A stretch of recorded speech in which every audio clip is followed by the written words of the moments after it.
Hello বন্ধুরা, আপনারা সবাই কেমন আছেন? আশা করি প্রত্যেকে ভালো আছেন। বন্ধুরা, আপনি যদি প্রত্যেকদিন ট্রেনের টিকিট কেটে ট্রেনে যাতায়াত করে থাকেন, তাহলে কিন্তু এই ভিডিওটি আপনাদের জন্য অত্যন্ত গুরুত্বপূর্ণ।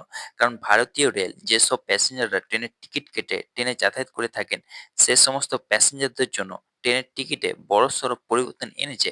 তো আপনাদের রিকোয়েস্ট করব ভিডিওটি ১ সেকেন্ডের জন্য স্কিপ না করে ১ম থেকে শেষ অবধি মনোযোগ সহকারে দেখা আর আমার এই ইউটিউব চ্যানেলটিকে সাবস্ক্রাইব করে পাশে থাকার। কারণ আপনার একটি মূল্যবান সাবস্ক্রাইব এই চ্যানেলটির জন্য অত্যন্ত গুরুত্বপূর্ণ।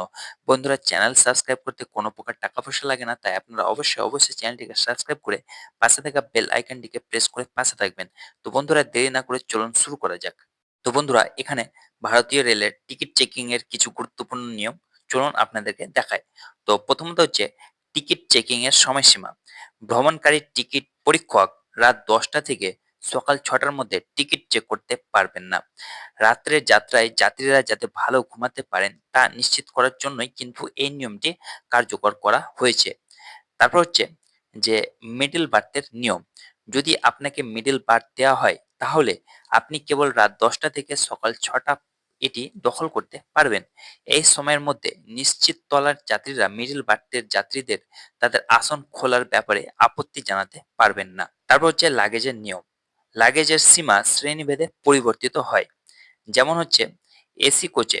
এসি কোচে আপনি ৭০ কেজি বিনামূল্যে নিয়ে যেতে পারবেন। কিন্তু আপনার যদি ১৫০ কেজি পর্যন্ত হয়ে থাকে, তাহলে কিন্তু আপনাকে অতিরিক্ত চার্জ দিতে হবে। তারপর হচ্ছে স্লিপার ক্লাসে লাগেজের নিয়ম।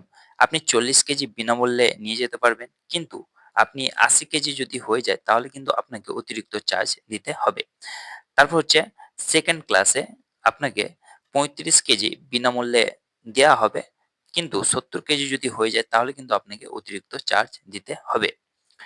তারপর হচ্ছে যে বন্ধুরা, বোর্ডিং এর এবং যাত্রার নিয়ম।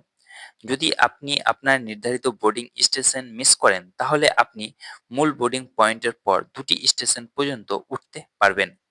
তারপর হচ্ছে ৫০০ কিলোমিটারের বেশি ভ্রমণের জন্য আপনি পথে একবার বিরতি নিতে পারবেন এবং ১০০০ কিলোমিটারের বেশি ভ্রমণের জন্য আপনি ২টি বিরতি নিতে পারবেন।